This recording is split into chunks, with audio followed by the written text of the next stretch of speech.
A serial killer breaks into your apartment and attacks you while you're sleeping. You manage to fight off the intruder, who then escapes while vowing to hunt you down as revenge. To escape the danger in your city, you accept a faraway camp counselor job with your friends.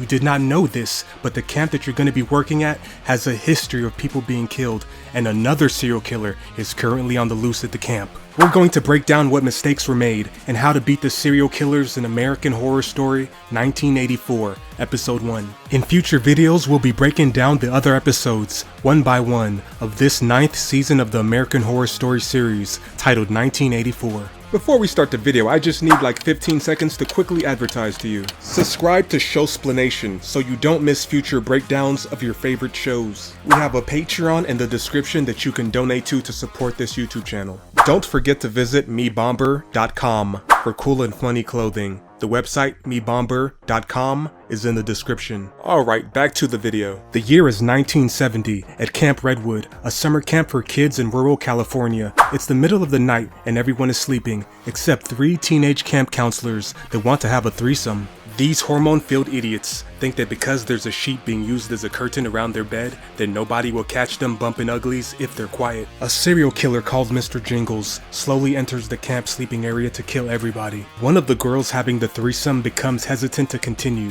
because she keeps hearing a strange jingling sound, but the other 2 participants tell her that it's nothing. Don't worry about it, it's probably just wind chimes outside. The hesitant girl starts taking her shirt off, and while the shirt is over her head, the serial killer instantly kills 2 of the other counselors by plunging a long knife through both of their heads while they were kissing. The surviving girl finally gets the shirt off and falls out the bed in shock when she sees the dead bodies with the knife in their heads. Then she sees the serial killer and quietly stares in terror at the killer as she slowly backs away to the cabin door. The serial killer puts a knife through her head before she can turn the doorknob.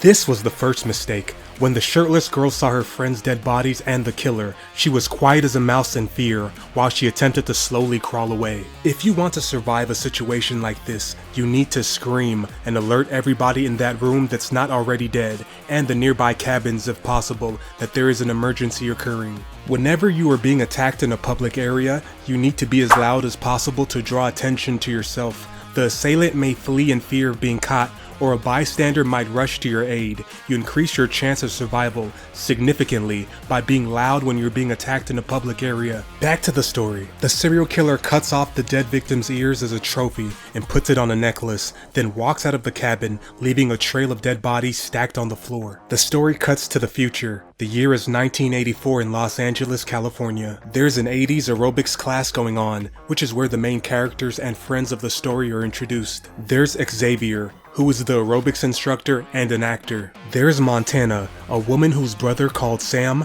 was recently killed by Brooke's ex-fiancé called Joseph in a murder-suicide.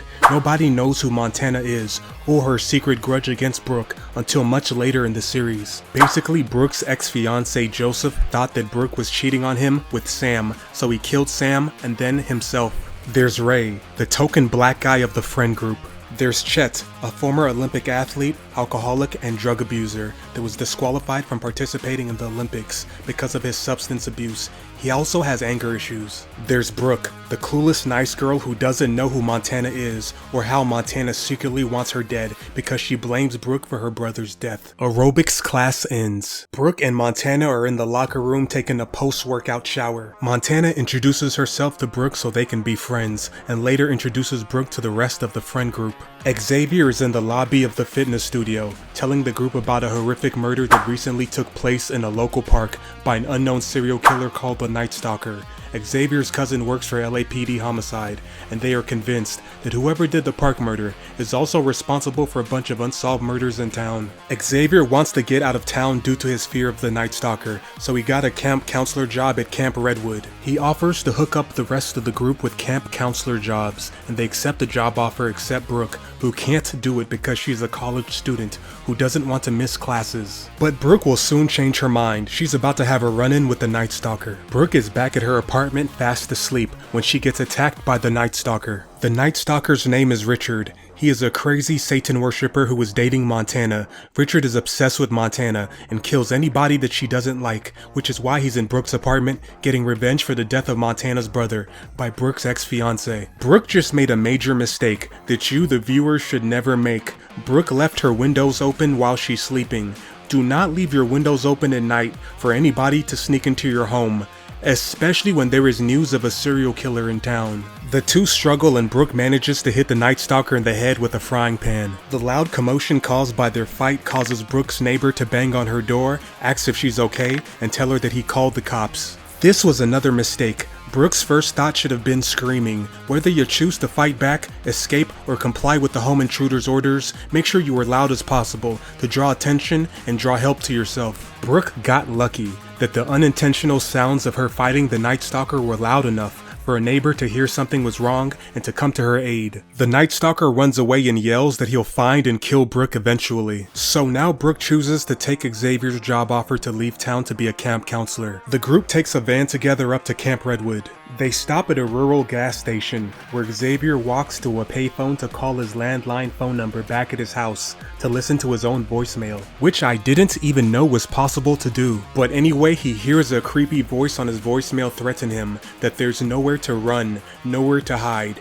and that he knows exactly where Xavier is going. So it looks like someone wants to harm Xavier. Maybe it's the Night Stalker. I'm not gonna spoil this mystery just yet. The gas station worker overhears the group talking about Camp Redwood. Immediately upon hearing the camp's name, he tells them to turn around and go back to the city and that they never should have opened that place up again. Camp Redwood was closed in the past after Mr. Jingles killed a bunch of children at the camp. The group ignores the gas station worker's warning, and Xavier doesn't take the voicemail message seriously and chooses to not even tell the rest of the group about the creepy and life-threatening voicemail that he received. This is a major mistake. Firstly, if you're in Xavier's shoes and you receive a life-threatening voicemail saying that you can't hide from me and I know where you're going, that means it's time for you to immediately shut down your plans and drive to the nearest police station for help and protection, especially since your friend was just attacked by a serial killer. Filing a police report is critical in this situation. The police can help in many ways, including investigating who and where the voicemail came from, or monitoring and tracing future calls to your phone line. The police may even enact regular welfare checks, where they periodically visit your home to make sure that you're okay. After you get the police involved, lay low in another state. This is where friends and family come in handy. There's safety in numbers. If months go by and the killer is not caught, just start a new life in a different state. That beats having to watch your back and living in constant fear because a serial killer is on the loose in your hometown and you're on his radar. So anyway, the group laughs off the gas station worker's warning and continues towards Camp Redwood. Xavier, who is driving, is distracted because he's lighting a friend's bong, and the van hits a random guy in the road. The group rushes to help the guy. The guy is alive, but he has amnesia and can't move his legs. The group decides to take him with them to the camp because they are in the middle of nowhere. Also, this guy's name is Jonas. He doesn't even remember his own name. However, he's not who he seems to be and has a big secret that I will not be spoiling until later in the series. Xavier, scared of getting into legal trouble, demands that the group get their story straight about what happened. He wants them to say that he did not hit the guy. The group finally arrives at the camp.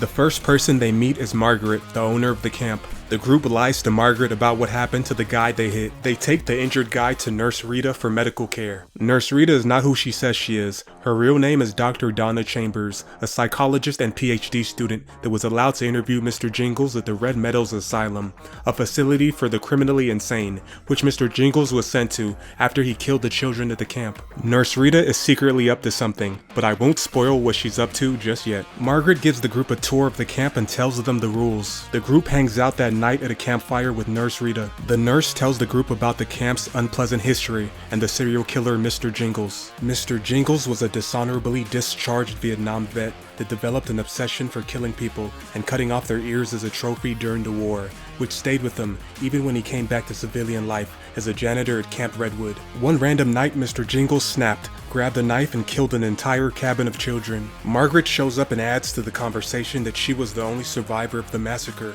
She even shows the group her missing ear that was cut off during the attack. Jonas, the guy with amnesia, wakes up and can walk again. He walks to a mirror, pulls his hair back, and we find out that he had his ear cut off, just like like all of Mr. Jingle's other victims. I won't spoil the reason Jonas has a missing ear just yet. Shortly after Brooke checks up on Jonas, he still has amnesia and asks her where they are, but when Brooke told him that they were at Camp Redwood, he freaked out and screamed at her that something terrible is about to happen, she should not be here, and that she needs to leave now. But of course, just like with the gas station worker that warned the group not to go anywhere near Camp Redwood, again they don't take the warning seriously. The story cuts to a new character, Dr. Karen Hopple, the chief of psychology at the Red Meadows Asylum.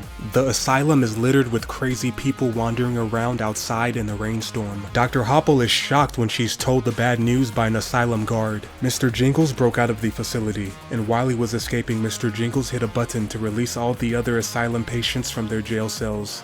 This is why there are so many dangerous, crazy people just wandering around outside at this asylum for the criminally insane. The asylum escape happened 3 hours earlier. Mr. Jingles pretended to be dead by staging a fake hanging suicide in his jail cell. Mr. Jingles strangles the asylum worker to death when the worker foolishly gets too close. Then he steals the dead worker's keys. Dr. Hopple finds a newspaper clipping in Mr. Jingles' jail cell, detailing how Camp Redwood is reopening. The gas station guy from earlier in the story is working on the car. Mr. Jingles crushes the gas station guy to death while he's working under a car by kicking away the car jacks and releasing the hydraulic lift, holding the car up in the air. Then Mr. Jingles stomps the gas station worker's head in to finish him off and then steals his car keys. This was a huge mistake that got the gas station worker killed. The worker heard Mr. Jingles' footsteps earlier and stayed under the car. He spent his final moments repeatedly asking if somebody was there. If you have the time to repeatedly ask if somebody is in a building that's supposed to be empty because you hear strange noises, then you have enough time to get out from under the car. If you ever find yourself in a moment of uncertainty, the first thing you should do is remove yourself from any vulnerable positions that you are in,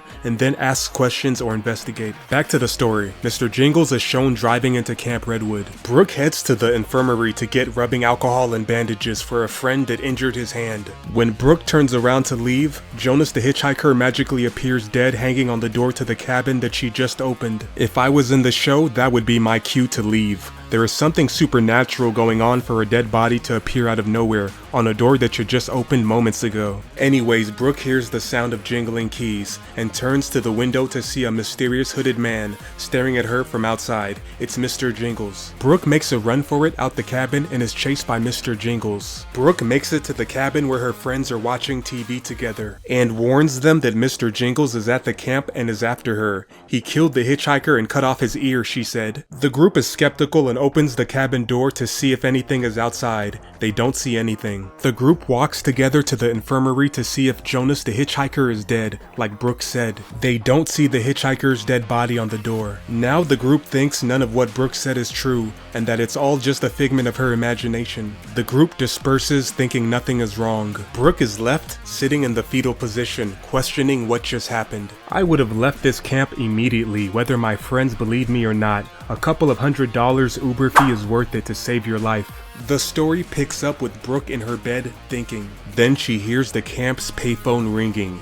The phone lines are supposed to be down due to the rainstorm. Brooke tells Montana how weird this is for the payphone to be ringing, but Montana doesn't care and just wants to go to sleep. So of course, Brooke leaves her cabin alone to walk outside in the middle of the night, forgetting that just moments ago, a whole lot of weird stuff just happened, just to go investigate the ringing payphone. How dumb can one person be? Anyways, she answers the payphone outside, and the show cuts to the end with Richard, aka the Night Stalker, briefly appearing from behind a tree, watching Brooke at the payphone. But what do you think?